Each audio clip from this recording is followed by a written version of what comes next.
Well, greetings and thanks for joining me here on the Do Business Better podcast. It's me, your host, Damian Mason. So happy you are sitting in, and I'm going to make it worth your while. Today, we're going to talk about post-pandemic plans, perspectives, ponderings, and most importantly, the takeaways that you can apply to your life and business to create a better life and business based on what we've learned because of the last 2 years.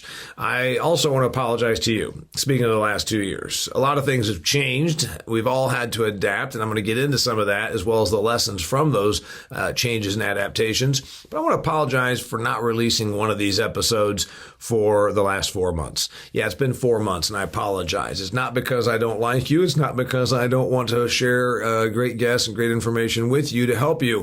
It's mostly because I had some other endeavors and I had some other priorities. And frankly, you know what? It always comes down to this. You make time for the priorities for you.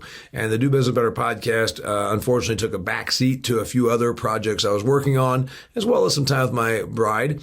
And then, of course, my 2 week absence, or almost 3 weeks as it were, of having COVID. So besides all those things, I just want to apologize that we haven't had one of these out, but I'm going to make it worth your while because of what we're going to get into today. Post-pandemic, ponderings, plans, perspectives, takeaways, lessons. All right, let's go ahead and get the whole thing thrown out there. I'm recording this right now on March 8th of 2022. And I've been thinking about this subject for my hikes and whatnot for the last several weeks, thinking, I really want to share this with my followers and the listeners.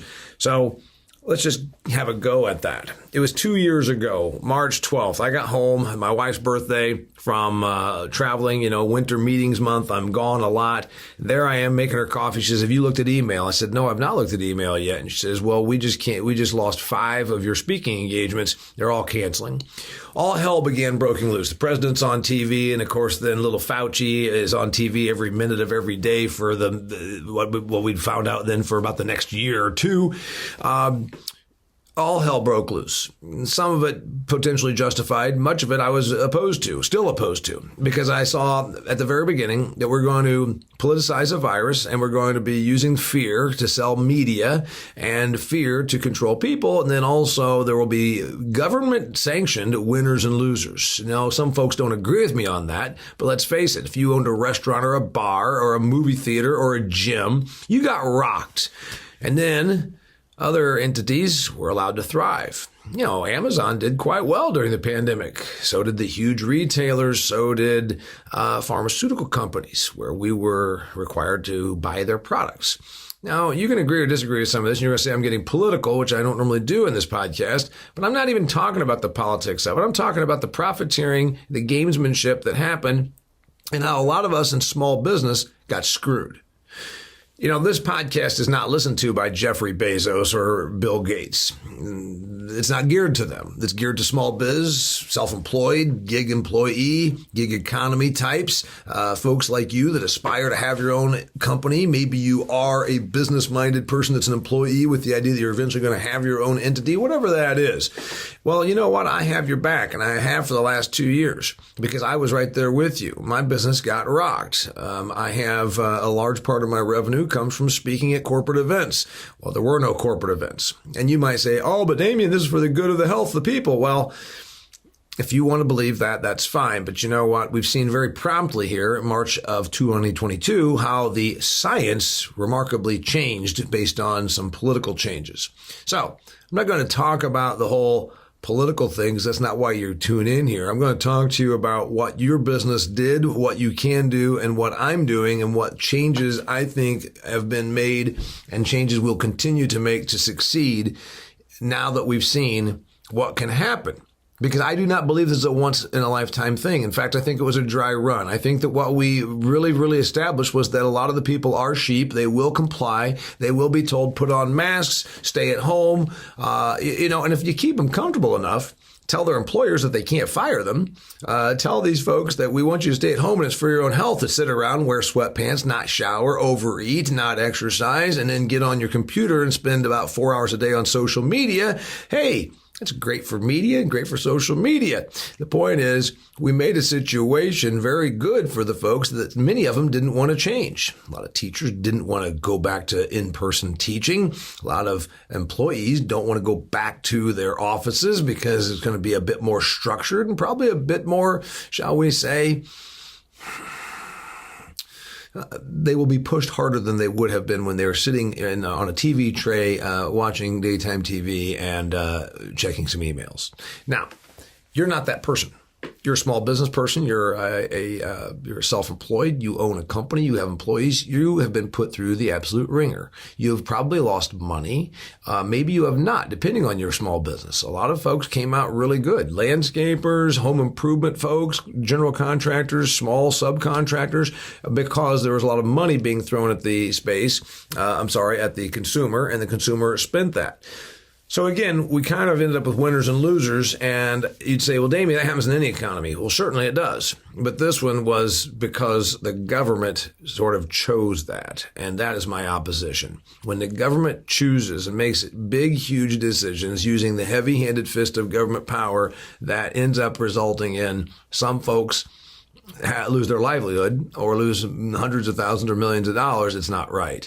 So, am I preaching about this? Okay, sorry. And if you disagree with me, I don't mind. Disagreement is okay. We're all adults here. We don't need to go and hide in our safe space. I'm just telling you that from the perspective of a guy who's been commanding his own ship for 28 years, I got through this. But I also took some financial burn on this, and I know a lot of other business people, small biz people that also did that. So now what are we doing 2 years later? So let's talk about some ponderings and some pandemic plans and perspective. Well, what did we learn from the small business standpoint? First off, I think if you didn't learn that you have no voice, you weren't paying attention. You can post on Facebook and have all your friends say, we support small business. Well, that's nice and that's cool, but do you have a voice? Do you own the Washington Post the way Jeffrey Bezos does? Democracy dies in darkness. That's what the slogan is for the Washington Post. Well, maybe democracy dies when an oligarch who can buy political influence, who can get cities to bid over who gives him the most money to move his offices there, also can control a certain amount of information. You know what? Tune into the Washington Post. I'm going to control what you read, see, hear. Go to Amazon streaming. I'm going to control what you're allowed to see. Oh, and also make sure you buy your stuff for my company. You see what I'm talking about? Oh, I applaud Bezos as an entrepreneur. Applaud him for being brilliant and successful. But I also know that when we have an individual and a company that becomes this powerful, then who gets, the old thing about rusty wheels getting the oil? What about huge oligarchs that can then pay for certain political access? And that's my concern, what happened to us in small business. Governors, mayors shut us down. Brought out a heavy police force. You saw this. The New Jersey gym owner that attempted to open his business and said, I don't want welfare. I don't want this. I want to just be in business. Heavy hand of government shut him down. Jailed people that stood up to the government. And this is all under the guise of this is for your health. So again, if you believe that, if you really believe that the government shutting down businesses and jailing people was for your health and is a good thing, do me a favor and stop listening to my podcast right now. Stop following me on social media and go away, because you and I have nothing in common. And I believe that you stand so opposed to everything that I am, to the people that I wrote my book, Do Business Better For, to people that actually want to better themselves, to get ahead, to run a business, to do all the great things that businesses can do, especially small businesses, employing others, creating the wealth creation influence that was, when a small business grows, they go next door and buy supplies, and they expand by hiring the contractor that lives in town to buy 2x4s from the lumberyard that's across town. You see what I'm talking about? The economic multiplier index. Small businesses do that. When we were going through the first 6 months of this terrible ordeal of being unable to do business, unable to make money at the hands of government force, my wife and I had a big discussion about this, and she started to cry a little bit. And she says, you know what, Damian, We didn't come from nothing. We were both former factory workers. You came from a small, very undercapitalized farm. You didn't inherit anything. When you're one of 9 kids, what is there to inherit, right? And she says, small business and self-employment has always been the ticket for lower income people or lower middle class people to work their way up into the middle class. So I'm sorry if I maybe say some things that some folks don't agree with, but let's point this out here that small businesses, those very businesses that had no voice, that were put out of business or shuttered and locked due to some mayor, governor, president, whoever it might have been, a politician who's likely never run a business, small businesses bore the brunt of a lot of pain. And again, small biz, self-employment, starting your own entity has always been a way to climb from lower income to at least middle or upper middle income existence. I've done it. You've likely done it. I applaud this. So again, I don't mind if you disagree with some of my assessment, but that's exactly what we saw happening. So what I learned is that we don't really have a voice. I learned that there's going to be pain inflicted upon us, and then we're going to be given a token. The token, of course, would be things like the PPP. That's the Paycheck Protection Program. Remember that? It came out about spring, summer 2 years ago, and it was to keep people employed. Now, the problem is, what if you only have one employee? A lot of small businesses don't have as the bulk of their expenses employees. Maybe it's technology. Maybe it's machinery. What if you're a small business who has a big, huge piece of equipment? Let's just say anything from a bulldozer to an HVAC cleaning system. Who knows what this thing should be? Maybe your one piece of equipment is you go around and you clean out the hoods of restaurants. And now the restaurants have been closed. You only have yourself and then maybe your spouse that helps out sometimes, but you've got $500,000 worth of equipment invested. And now you're not making any money because the businesses are shut down and you're told you're not allowed to work, but you still have a note and your insurances. So in other words, the PPP was fine to keep employees employed. Didn't do a whole hell of a lot for those of us that have very few employees or no employees, but also still have a big basket of expenses. What else did we learn? We learned that you're not going to be able to just sit there and hope that you're going to get bailed out, even though the entities were put out of business or harmed or hindered at the hands of government. You couldn't count on that same government to help bail you out. We got the PPP. It amounted to very, very little. It amounted to about 1/10 of what our losses were. You probably don't need to be a mathematician, nor do you need to be a business guru to say, wait a minute, if my business was cost $500 and I got less than 50 from some program, how long can you make that last? Which brings me to the takeaways, the things that all of us should learn from this. First off, be adaptable. Secondly, in corporate America, they always talk about pivoting. If you didn't pivot yourself during the last 2 years, you either didn't have to because somehow you were left intact and allowed to still do business, or you went and got a normal job, or you decided, like so many Americans, just to go ahead and hang it up and retire or accept some sort of social safety net payments and not work anymore. But most of us had to adapt and pivot. So I'm going to talk about all of those things then when I talk about what we did, what I did, and what I think a lot of the small biz friends that I have also have done, and the lessons that you can take and apply to your life. First off, let's talk about adaptability. Folks like to say it. Big companies like to talk about their pivoting. And let's face it, do you think large organizations are really pivoting that aggressively? Do you think they're that adaptable? I think most large corporations get really good at doing what they do. They have a lot of money coming in. They have a certain amount of economic strength and position power. So what do? They get comfortable. They get stodgy. They get people on their boards of directors that agree with the guy in charge. Works out really well until it doesn't. So I think that small biz folks probably have shown their ability to pivot, because it can't just be that you have big, huge economic prowess or political connections to keep you afloat. What did you do? I'd like to have an email or send me a message. I'd like to know some of your stories and then bring you on here as guests of what things you did. And I'm not talking about in the first 3 months of this whole pandemic thing, because we keep saying post-pandemic, but is it really? When will this go away for real? I still have to wear a mask to get on an airplane. Is it really post-pandemic? Maybe it never is. Maybe it never will be.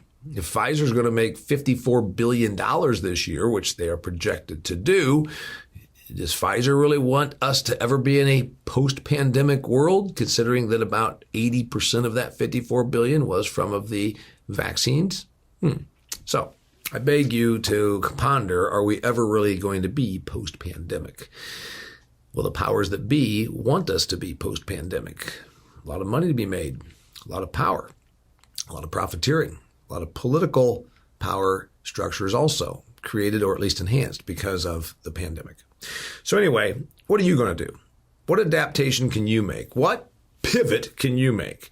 Well, you probably had to rethink your actual business. You probably for a while thought about paring down expenses. Maybe you didn't need to promote. Maybe things were going crazy for you because you did something that wasn't shut down. Golf courses for the first time ever. I picked up golf in the year 2020. Golf courses saw a 10% rise in green fees and games played from 2020 till the summer of 2021. I'm guessing that has continued and growing. So some businesses did okay. So did you just double down on that new thing? Probably, and probably should. Can you pick up the old thing? For instance, can you find yourself back to where you were 2 to 2.5 years ago doing that and also this new thing? And the question there is, that means that you're growing your business in a different direction. Do you have the employees or the time to do that?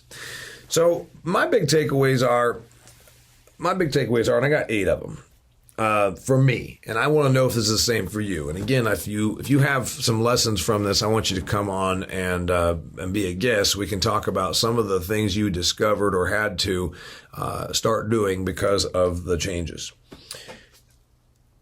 One of the first things that I would say was my takeaway was the value of having a deep Rolodex. Now, I talked about this in my book, which, by the way, came out 3 years ago. That's right. 3 years ago, April of 2019, the book Do Business Better came out. If you have not bought a copy, I still have some. Go to DamianMason.com. I've still got a few boxes left. I'd love to fire sale them and get them all out the door because you know what? We got more stuff coming. I talked about a deep Rolodex. Now, if you're not my age or older, you don't even know what a Rolodex is. Before there was contacts on your smartphone, there was a Rolodex, which means you stuck their business cards, people's business cards, the contacts that you had into this little Rolodex. Or maybe you entered it all in there. The point is, it was on your desk and it was everybody's name and phone number. Address too, before email. You should have a deep Rolodex if you have been in business for more than a few years. You should continue to cultivate that. You know, every opportunity you'll ever have comes from other people. You hear me say that, and that's true.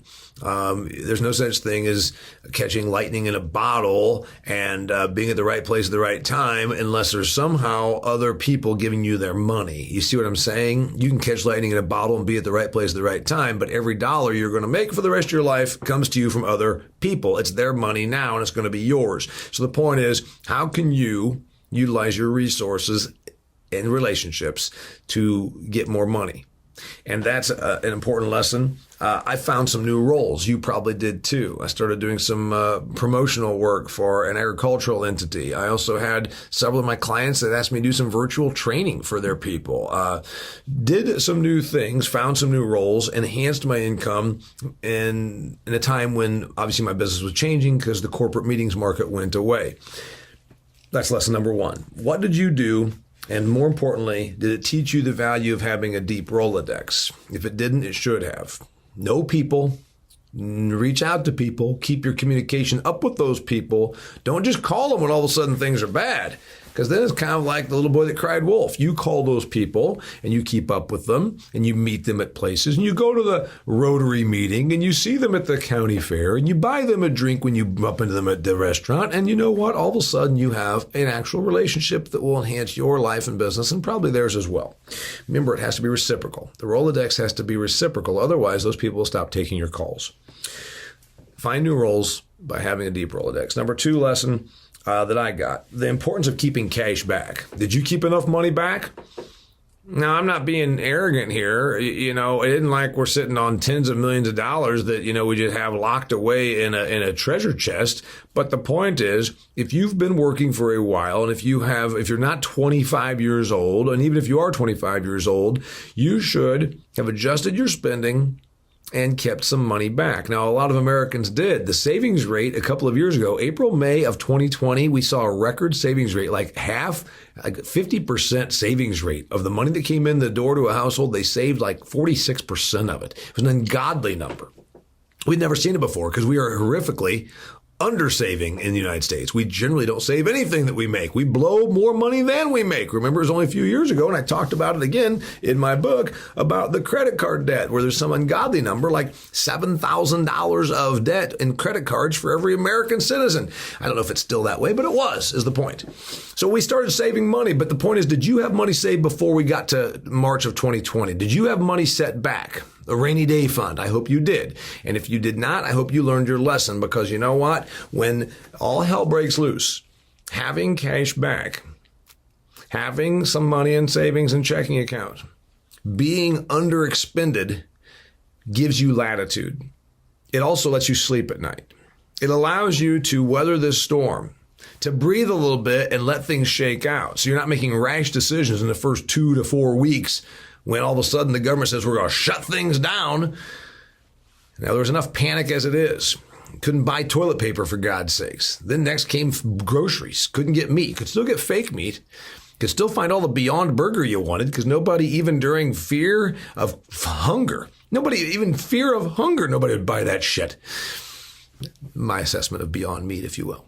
But the point I'm making to you is, did you have money saved back so you were not at least panicked about that? If not, make sure that you set this goal and you keep a certain amount of money back. Because if you want to be successful and you want to be able to weather the storm, but more importantly, you want to be able to sleep at night when turmoil is amongst us, have some money back. Number 3 thing, diversification of revenue streams. Is all your money come from one thing? I told you that speaking at corporate events, agricultural meetings in particular, is one of my big revenue streams, but it's not my only revenue stream, and I was very happy about that. Do you have other revenue streams? And if not, could you create some additional revenue streams? The benefit of diversification of revenue is that when one thing is underwater, the other 2, 3, 5 things that earn you money might be above water and should be. In other words, create enough revenue streams. It's not because you need to have 1 million from all of them. The point is you need 1 or 2 of them to always be flowing if the other streams go dry.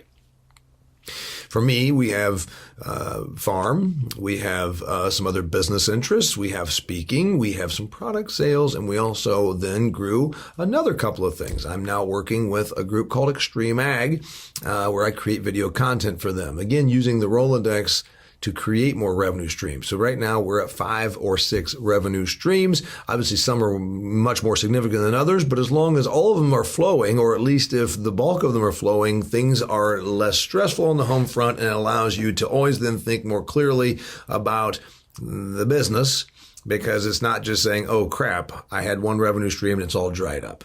Number 4 thing. Number 4 thing. The art of improvisation. You know, I took classes at Second City in Chicago in the year 2002 when I was transitioning from being a political comedian to doing what I do now. And improvisation is an important skill. Can you learn it? Yeah, sort of. You can go and take classes like I did, but if you have no talent, if you have no showbiz chops, you're probably still going to be hopelessly underperforming or hopelessly uncomfortable on the stage if you don't have any God-given showbiz talent. But the point is, improvisation really means about working on your feet, right? You're tossed this whole new situation, and you know what? Now act. Well, that's what all of us need to do as business people. We need to improve our improvisational skills. Improvisational skills meaning what happens when all of a sudden I put you in this situation. What you do in improv is you say, all right, Cindy, get on the stage. You are auditioning for a role to be Barnum and Bailey's circus clown. Tom, you are the boss, but the problem is you also think you're a lion. go. And then they play this little thing out and everybody laughs. The point is, improv sticks you in a role. And all of a sudden, when you're in that role, you have to think, what would I do if I were in this role? Do you see why this matters? Why might this be good for you as you run your own business? Now it makes you think, all right, what if my role changes? What would I do if my role stays the same, but the situation changes? You see, because then the other thing we do with improv people is while she's there auditioning to be a Barnum and Bailey circus clown, also the tigers get loose. And now we see how this plays out. Are you able to improv? Are you able to put yourself into a situation and say, what would I do in this situation? And the reality is, until you're there, you'll never really know the results. But it's very critically important when you're in times of tumult, as we have been, to be able to improvise and work on your feet. Can you perform under adversity, under rapidly changing circumstances? Can you improvise? Number 5, strength on the home front. You know, there was all the talking heads on like the Today Show 2 years ago. They said, we're going to shut down the economy and everybody's going to be at home watching our TV show. Amazing. I'm so excited. There's going to be a baby boom. That's right. 9 months from now, all of these couples are going to have babies. Well, guess what? That's complete and utter bullshit. What really happened, the stress of being under government mandates to not be able to leave your house or go to work, wherein sometimes you were being arrested if you went out or started opening your business. The stress of that actually didn't create a baby boom. It created a 35% spike in divorce rates. Look it up. In the year 2020, divorce filings were up 35%. That's the article that I read. Guess what? Things got really hairy on the home front because you're into this unnatural situation. It makes it very, very difficult. It makes it very hard for people personally, emotionally. Lori and I became stronger during the shutdown because we became a unified front to preserve ourselves, our home, our life, our business, our farm, our money. Did you take the opportunity to strengthen your home front? Because many of us that work in small businesses are man and wife, spouse and spouse, partner and partner, sister and brother, whatever that thing should be. Did you take the time to strengthen your team, to strengthen your relationships? Did you use it as a rallying force or as a divisional wedge? That's what you've got to think about. Diversity is adversity is adversity of a diversity of times, but is the adversity of the moment going to be a divisional wedge, or is it going to be a strengthening, team uniting experience? What can you rally around? We worked at strengthening our team. I hope you did too. Number 6 thing that I would say that I am taking away from the pandemic and that you can as well. You know, I've said in my book, and I've said it forever, that business plans are neat. They're neat documents. Banks love them. Banks want you to bring in the business plan of exactly what's going to happen for the next 5 to 10 years for this new entity that you haven't even started, that doesn't even exist. For this new entity, what's your business plan? Well, who the hell knows? As I like to point out, was Uber around 5 years ago? So let's just say your business plan is you're going to start a cab company to compete with Mayflower Cab Company. Oh, wait a minute. Why would you do that? You can't go with these 5 and 10-year business plans fixed in concrete like they will never move. As Mike Tyson said, and no, I don't normally take business advice from scary, frightening ex-boxers who have tattooed faces, but in this case we should. Everybody has a plan until they get punched in the face. Or maybe it's punched in the mouth. Everybody has a plan until they get punched in the mouth. That's Mike Tyson's words, and it's the smartest thing I've ever heard him say. And it's true. If you were reliant on your 5 to 10-year window 2 years ago, and your 5 to 10-year plan had no steps built in there for pivoting, for changing, you're screwed. So I hope to goodness you did indeed have some idea that, you know what, these plans can't be forever, because they will not, things are not going to be that way forever. I think that you learned that business plans get thrown out the window, and it's really, really, really important to have goals versus business plans. What's my goal? My goals were still financial, business, and personal. It's just that the business goals changed a little bit. One of my business goals changed overnight. Start another venture. Find another venture in addition to the primary business. That became a business goal. Did it for you? I hope it did. Number 7, I'd say that as much as you might think I'm being a little bitter about what these last 2 years looked like, it made me appreciate what I have. It made me appreciate the clients, the career, the years, pushing 30 now almost, in my 3rd decade. That's right. 28 years almost done now. I was 26 and a half years in when this whole thing began. So just think about that. Did it make you think about what you've got? Make you think about your health, your relationships, your family, how good your business is, why you should be appreciative for the customers you have? Did it make you look around and do a reinventorying? I'm guessing it did. It did for most people.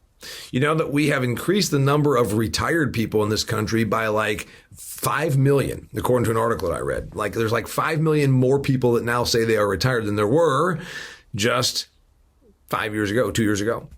Something like we went from 18.4% of the U.S. population said they were retired to now it's like 19.8%. A lot of folks just decided they're going to change their whole entire life. They're just going to take this as an opportunity to, buy a van, drive around, quit their job, start a little business, live more independently.